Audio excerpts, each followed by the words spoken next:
Alors, Guy Kibira, vous venez de visiter Kyoto. Quelles sont vos impressions? Bon, je viens, comme vous venez de le constater, de visiter l'initiative Kyoto Hub, en aimant une d'oiseau, c'est ça, à l'origine. Initiative des jeunes de la province qui est en train de transformer une vision en une réalité. Comment partir d'un employé, n'est-ce pas, à un employeur, n'est-ce pas? Comment on peut être travailleur pendant une période et devenir lui-même patron, soi-même patron. Ça, c'est une vision qui n'est pas dénichée par beaucoup.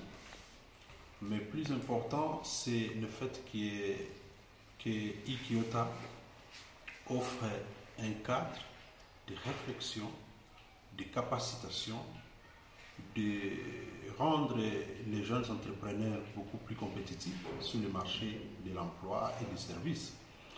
Et je retiens de leur travail le fait qu'ils apportent un appui technique, mais également l'encadrement de la plupart des structures qui sont dans les petites et moyennes entreprises, dans des secteurs informels, au point de les rendre éligibles à des fonds, à des financements, à des garanties qui leur permettent de devenir des entreprises matures, capables de participer à l'éclosion économique et fiscale de notre région. Je trouve également que c'est un cadre qui offre à la population et aux jeunes en particulier la possibilité de bénéficier de l'éducation financière devant les permettre d'être éligibles à la fois au financement, mais de rester plus compétitifs et alignés de manière à répondre aux besoins du marché de l'emploi. L'idée, par exemple, de vouloir obtenir des choses gratuitement est mise de côté. Il faut nous dire que quand même il y a des luxes que les jeunes se font encore en Nord Kivu, au pays, qui ne devraient pas.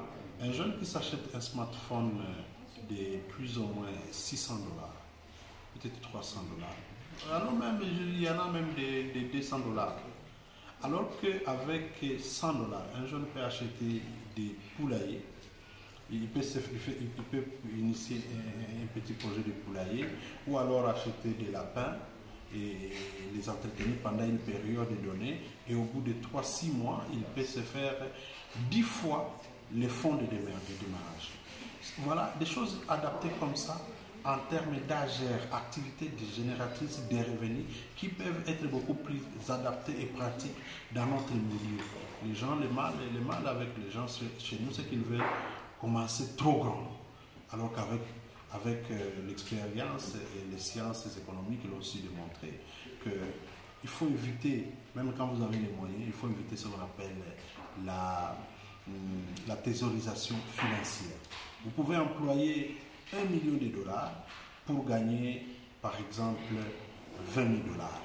Mais quelqu'un qui emploie 20 000 dollars, il peut vous gagner peut-être 30 000 dollars à la fin de l'exercice fiscal, mais vous voyez que celui qui a employé 20 000 dollars, il a un gain de 10 000 dollars, alors que celui qui a employé 1 million, il n'a que 20 000 dollars. Quand vous faites les calculs de manière proportionnelle, il a travaillé dans les pertes, n'est-ce pas?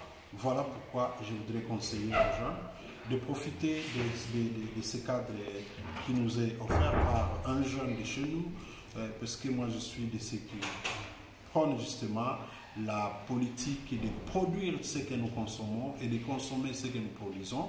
Consommons local, encourageons nos initiatives locales, encourageons nos pères jeunes pour que nous ayons notre propre marque Made in Congo, Made in Kivu.